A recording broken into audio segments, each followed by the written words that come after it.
আউযু বিল্লাহি মিনাশ শাইতানির রাজিম। বিসমিল্লাহির রহমানির রহিম।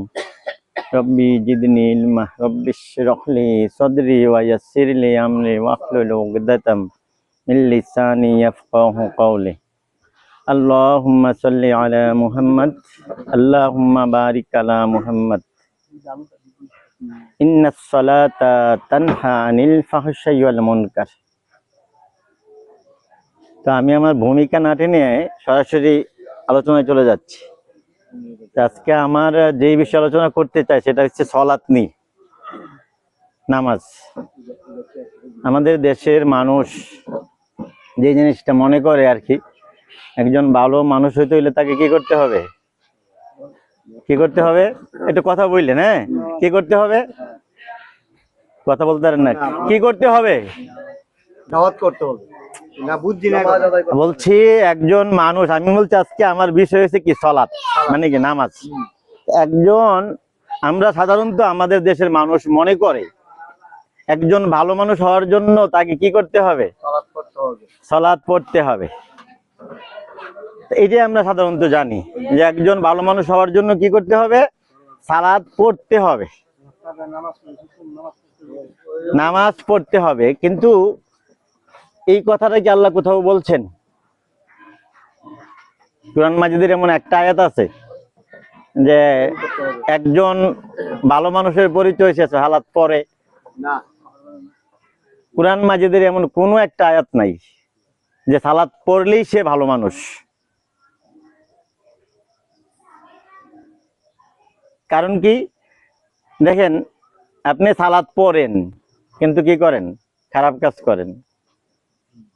সালাত পড়তে গেছেন, নিজের জুতা আরেকজনের জুতা পায়া মানে মারাইয়া তার জুতার মধ্যে ময়লা ভরে আপনি কিন্তু সালাত পড়তে গেছেন। সালাত পড়তে গেছেন, গিয়া দেখেন মসজিদের ফ্যানটা কোথায় আছে, ফ্যানের নিচে গিয়ে দাঁড়াইছেন। কিন্তু আপনি যদি প্রথম মুসল্লি হন তাহলে আপনি ইমামের কোন বরাবর দাঁড়াবেন? ইমামের যদি একজন না, আমরা যদি মানে একজন আছে, মুয়াজ্জিন আছেন, এখন আপনি দ্বিতীয় ব্যক্তি, এখন কোন দিকে দাঁড়াবেন? ডান পাশে। মনে করেন প্রথম কাতার শেষ, দ্বিতীয় কাতারে আপনি প্রথম ব্যক্তি, কোথায় দাঁড়াবেন? ঠিক ইমাম সাহেবের বরাবর। কোথায় দাঁড়াবেন? ঠিক ইমাম সাহেবের বরাবর। তারপরে একজন ডানে, একজন বায়ে, একজন ডানে, একজন বায়ে। এখন দেখেন, আমরা ইমাম সাহেবের রুকুতে চলে যাচ্ছে, আমি কোথায় আছি, উজু করতেছি। দেখেন উজু তাড়াতাড়ি করে দৌড়াই আসছেন। তা ইসলামটা কিন্তু এমন না, আপনি একেবারে ধীরস্থিরে যাবেন, গিয়া যেখান থেকে আপনি রাকাত পান ওইখান থেকে ধরেন, কোনো সমস্যা নাই। কিন্তু আপনাকে দৌড়াইয়া গিয়ে ইমাম সাহেবের আগে 3 বার সুবহানা রব্বিয়াল আজিম পড়বেন, বা একবার পড়লেও হবে। কিন্তু আপনি ওইটা পড়ার জন্য জ্ঞান পড়তে পড়তে ওইটা গেছে, কিন্তু লাস্টে আপনি এই নামাজটা এই রাকাত পড়েন নাই। এখন আমরা নামাজ পড়ার জন্য কুরআন মাজিদে কোথাও বলে নাই, বলছে কি সালাত প্রতিষ্ঠা করতে। ওয়া ইউকিমুনাস সালাতা, সালাত কি করতে হবে?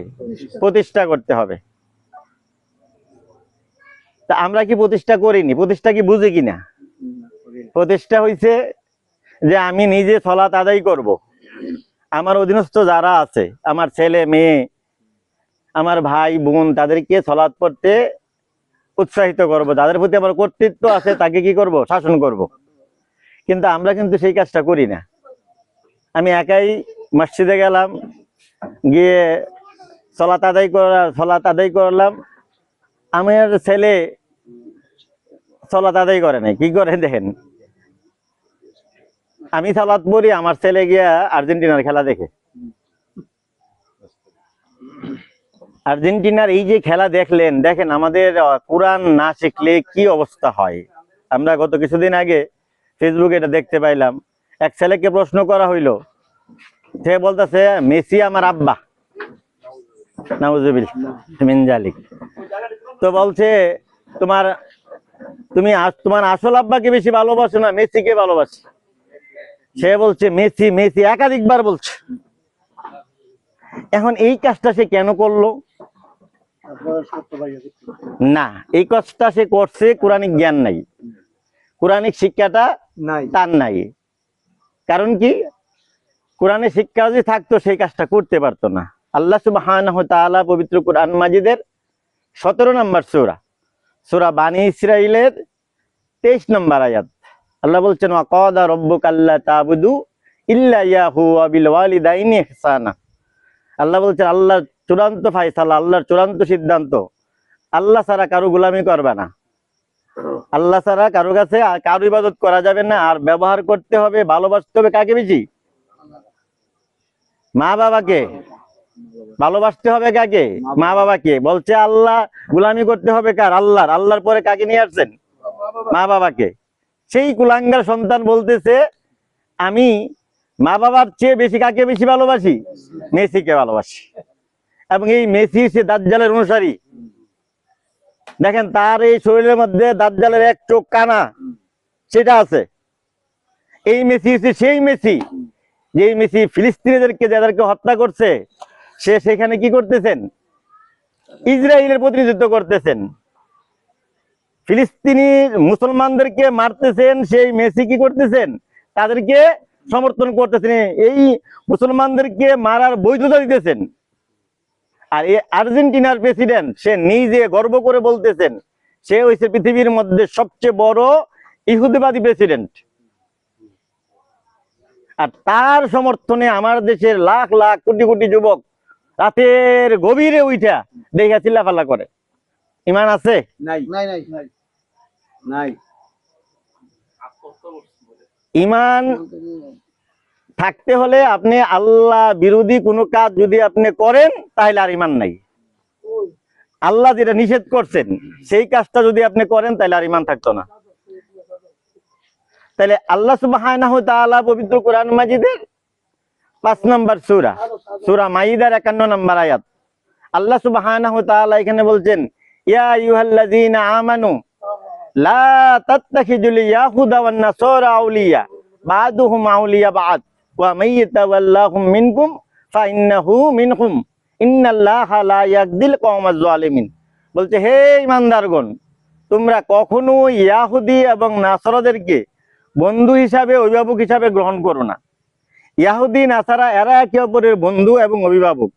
তুমি যদি তাদেরকে বন্ধু হিসাবে গ্রহণ করো তাহলে তুমি মুসলিম উম্মার কেউ না, তুমি তাদের দলের অন্তর্ভুক্ত হয়ে গেলা। লাস্টে আল্লাহ কি বলছেন? ইন্নাল্লাহা লা ইয়াহদিল কওমাজ জালিমিন। নিশ্চয়ই আল্লাহ সুবহানাহু ওয়া তাআলা জালিম সম্প্রদায়কে পছন্দ করেন না। কারণ যে ইহুদি এবং নাসারাদেরকে সমর্থন করবেন তাকে আল্লাহ জালিম হিসাবে অভিহিত করছেন। আল্লাহ সুবহানাহু ওয়া তাআলা পবিত্র কোরআন মাজিদের 5 নম্বর সূরা, আমরা যে মুসলিম জাতি আমাদেরকে আল্লাহ চোখ দিয়ে আঙ্গুল দিয়ে দেখাইতেছে তোমাদের শত্রু কারা। আল্লাহ সুবহানাহু ওয়া তাআলা পবিত্র কোরআন মাজিদের 5 নম্বর সূরা, সূরা মাইদার 82 নম্বর আয়াত, আল্লাহ সুবহানাহু ওয়া তাআলা এখানে বলছেন মুসলমানদের ভয়ঙ্কর দুইটা শত্রু জাতি হলো, একটা হইছে ইয়াহুদি আর একটা হইছে মুশরিক, মূর্তি পূজারীরা। তাইলে আমি যদি আমার শত্রুকে না চিনি তাহলে কি আমি নিরাপদ থাকবো? তাহলে আগে তো আমার শত্রু চিনতে হবে, কে আমার শত্রু কে আমার বন্ধু। তো বলতেছিলাম যে সালাত, এই যে আমরা সালাত আমাদের দেশে সাধারণত মানুষ মনে করে কি একজন আপনি ভালো মানুষ হইতে হলে লম্বা দাড়ি রাখবো, ভালো মানুষ হইতে হইলে এটা টুপি দিতে হবে মাথার মধ্যে, ভালো মানুষ হইতে হইলে এটা পাঞ্জাবি পরতে হইব, পায়জামা পরতে হবে। এই কথাটা কি কোরআনে কোথাও আছে? কোথাও নাই। দেখেন নরেন্দ্র মোদীকে আমি কখনো প্যান্ট শার্ট পরতে দেখিনি, রবি ঠাকুরকে কখনো প্যান্ট শার্ট পরতে দেখিনি, শিখরা কখনো দাড়ি কাটে না। নরেন্দ্র মোদী মাঝে মধ্যে পাগড়ি পরে, অথচ পৃথিবীর সবচেয়ে নরাদম মুসলমানদের সবচেয়ে বেশি শত্রু যেই লোকটা সেটা হচ্ছে নরেন্দ্র মোদী। আরেকটা নরাদম হয়েছে কি 1 নম্বর সিরিয়ালে যদি আছে সেটা হচ্ছে ইসরায়েলের প্রেসিডেন্ট নেতানিয়াহু। আর আমরা তাদের সাথে কি বন্ধুত্ব করি, তাদের সাথে আমাদের সম্পর্ক, তাদের জন্য আমাদের মায়া কান্না হয়। আমাদের মুসলিম ভাইদেরকে যারা মারে আমি তাদেরকে সমর্থন করি, সেটা কখনো হতে পারে না। দেখেন আল্লাহ রসুল মাক্কি জীবনের 13 বছর, মাক্কি জীবনের 13 বছর কি কাউকে বলছেন নামাজ রাখেন, নামাজ পড়তে কাউকে বলছেন? কাউকে রোজা রাখতে বলছেন, হজ করতে বলছেন? জাকাত দিতে বলছেন, বলেন নেই। 13 বছর কি করছেন? লা ইলাহা ইল্লাল্লাহ, নেই কোনো মাবুদ আল্লাহ ছাড়া। এই যে লা ইলাহা ইল্লাল্লাহ, আমরা এটাই জানি যে নেই কোনো মাবুদ আল্লাহ ছাড়া। আসলে কি এটার অর্থ কি? এটার অর্থ কি এটা? না।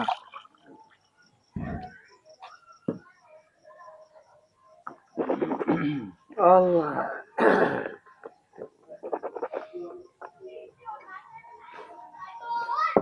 যদি এই কালিমার অর্থ এটা হইতো, তাহলে আল্লাহ রাসূল যখন নাকি এই দাওয়াত দিছেন, তাহলে পাথর নিক্ষেপ করতেন না। কে নিক্ষেপ করতে জানেন? আল্লাহ রসুলের চাচা, শুধু চাচা না, উনার বিয়াই, উনার 2 মেয়ে বিয়া দিছে ওনার 2 ছেলের কাছে, উনি নিক্ষেপটা করছেন। তাহলে আজকে আমাদেরকে এই কথা বলার পরেও দেখবেন কেউ নিক্ষেপ করে না। কারণ কি? এটা অর্থ আমি জানি না। লা ইলাহা ইল্লাল্লাহ অর্থ আল্লাহ ছাড়া কোনো মাবুদ নাই, এরকম না। লা ইলাহা অর্থ হইছে আমি এই দুনিয়ার মানুষের তৈরি করা কোনো তন্ত্র মন্ত্র মানি না। এই লা ইলাহা অর্থ কি? আমি মানব রচিত কোনো আইন কানুন মানি না। আইন মানি কার? আল্লাহ। আলা লাহুল হলকু ওয়াল আমর, সৃষ্টি যাহার আইন চলবে তাহার। ইনিল হুকমু ইল্লা লিল্লাহ, আল্লাহ ছাড়া কারো হুকুম মানা যাবে না। এইটা হচ্ছে লা ইলাহা ইল্লাল্লাহ। তাহলে আপনি যদি আল্লাহর আইন সব জায়গায় মানেন, ব্যক্তি জীবনে, পরিবার জীবনে, ব্যবসায়ী জীবনে, রাষ্ট্রীয় জীবনে, তাইলে কি আপনি কোনো খারাপ কাজ করা সম্ভব? আপনি যেখানে যান সেখানে তো আল্লাহর আইন আছে। আপনি যদি প্রশ্ন করেন যে কোন জায়গায় আল্লাহর আইন নাই, সব জায়গায় আল্লাহর আইন আছে। আপনি ব্যক্তিও আছে, পরিবারও আছে, রাষ্ট্র আছে, সমাজে আছে, ব্যবসায়ী ক্ষেত্রে আছে, সব জায়গায় আছে। তাহলে আমরা একটা কারণ হয়েছে কি, আমরা ইসলামটা জানতে চাই না। ইসলাম জানতে, যদি আপনি যে একজন মুসলিম, এই মুসলিম হিসাবে আপনাকে যদি প্রতিষ্ঠিত করতে হয়, আপনাকে কি করতে হবে? সর্বপ্রথম আপনার দায়িত্ব কি জানেন না? আমি একজন মুসলিম হব, সত্যিকার অর্থে আমি একজন মুসলিম হতে হলে আমাকে কি করতে হবে? কোরআন শিখতে হবে।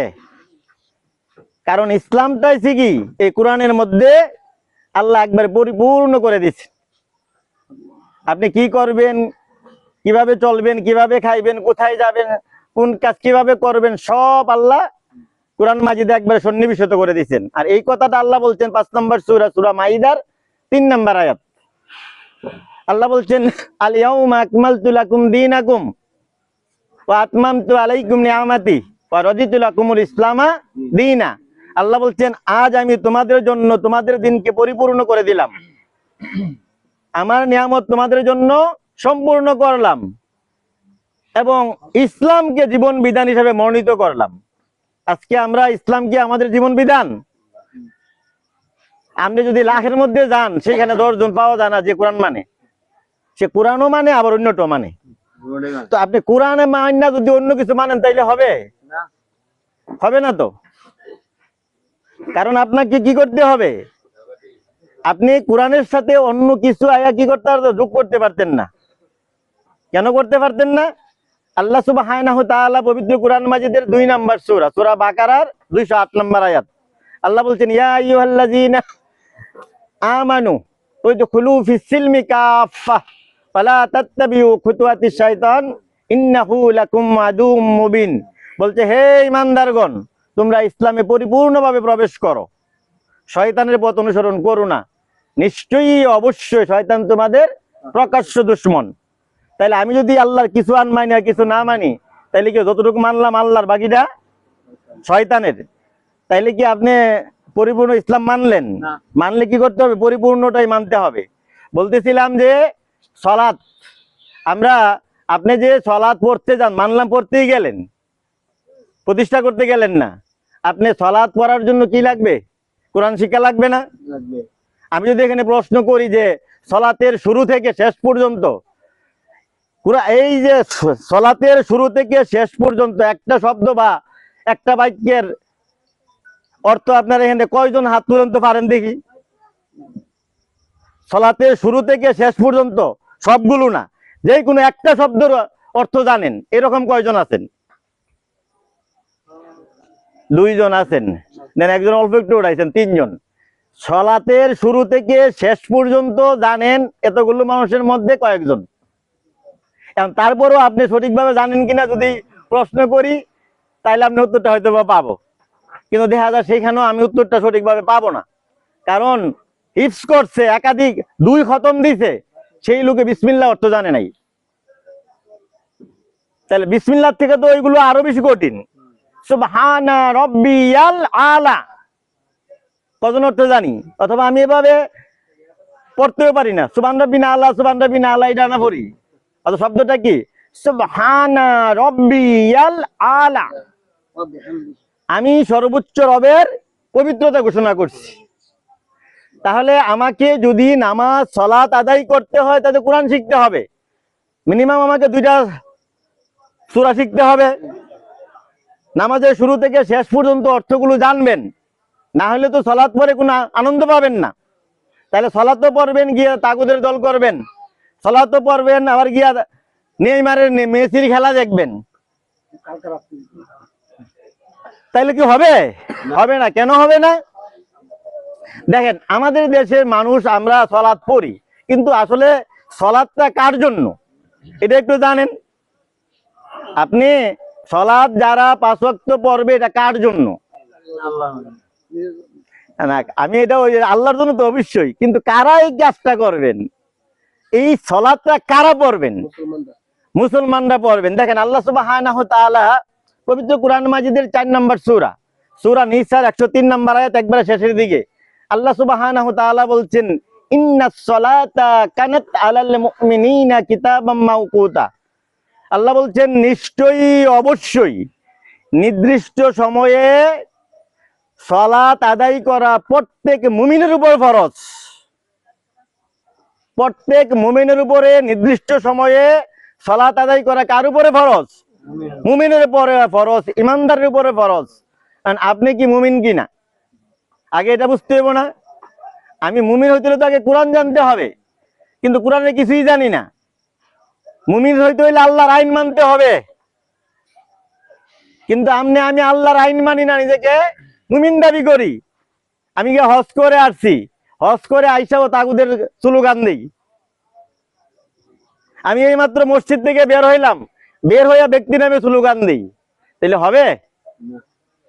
আপনি স্লোগানটা তো হবে কেবলমাত্র কার জন্য? আল্লাহ সুবহানাহু ওয়া তাআলার জন্য, অন্য কারো নামে স্লোগান হবে না। লিল্লাহি তাকবীর, স্লোগান হবে কার? আল্লাহর জন্য ধ্বনি, ধ্বনিটা কেবলমাত্র আল্লাহর জন্য হবে। আপনি মেসির নামে স্লোগান দেন, রাত জেগে মেসির নামে মেসির খেলা দেখেন, আবার নিজের মুমিন দাবি করেন, আবার নামাজও পড়েন। কে বলছে আপনাকে নামাজ পড়তে? আগে তো আপনি ইসলামে ঢুকবেন। আল্লাহ রসুল কাউকে 13 বছর কাউকে বলেন না নামাজ পড়তে। আপনি সূরা ফাতিহা জানেন না, আপনি মসজিদে যান নামাজ পড়তে। আল্লাহ রসুল মাক্কি জীবনে একটা মসজিদ তৈরি করেন নাই। কেন তৈরি করেন নাই? কারণ এই মসজিদে আল্লাহর কথা হবে না, যেখানে রাষ্ট্র ক্ষমতায় থাকে কি? তাগুত। রাষ্ট্রীয় ক্ষমতায় যদি তাগুত থাকে, মসজিদও আল্লাহর কথা বলা যায়? বাধা দে। এই জন্য আগে রাষ্ট্রীয় ক্ষমতায় ইসলাম গেছে, তারপরে বলতে সালাত আদায় করেন, সালাত প্রতিষ্ঠা করেন। আজকে আমার মধ্যে আপনার মধ্যে কোরআনের ছিটে ফুটাও নাই, একটা সূরার অর্থ জানি না। আমি যদি এখানে বলি যে আপনি কোরআন মাজিদ থেকে একটা শব্দের অর্থ বলেন, শুধুমাত্র একটা শব্দ, 6236টা কি আছে? আয়াত আছে। আমি আয়াতের কথা বললাম না, শুধুমাত্র একটা শব্দ কোরআন থেকে বলবেন, এখানে অনেকে পারতেন না, অনেকে পারতেন না। অথচ আমরা চেষ্টাও করি।